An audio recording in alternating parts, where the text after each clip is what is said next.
But around 2:30 a.m., Sarah woke up to the sound of someone whispering her name in the dark.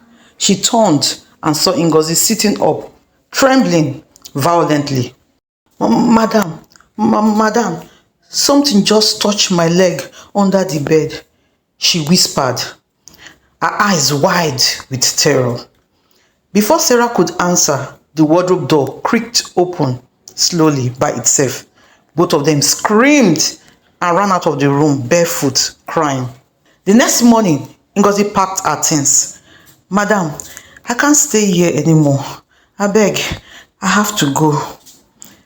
Ada left 2 days later, claiming she saw a dark figure walk past the corridor and vanish into the sitting room. Sarah was now all of a sudden alone again.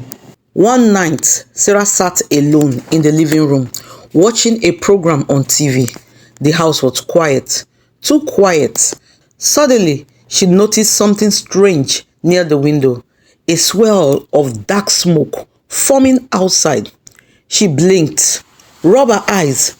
It wasn't going away. The smoke began moving in circles, slowing at first, then faster, spinning like a tornado. Sarah froze in fear. The dark smoke slipped in through the open window, coiling and twisting as it entered the living room. The air turned cold, so cold that her breath became visible. She couldn't move. She could only watch as the smoke gathered itself into the shape of a tall, shadowy figure hovering above the floor. It had no clear face, only 2 glowing eyes staring directly at her. Sarah tried to scream, but her voice caught in her throat. The being moved closer, circling her. She stumbled backward, knocking over a vase. Jesus, Jesus, save me! She screamed.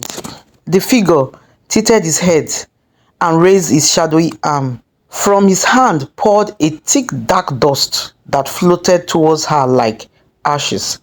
Sarah screamed as the dust landed on her skin. She kept running around the room, screaming and calling the name of Jesus, but her voice began to fade.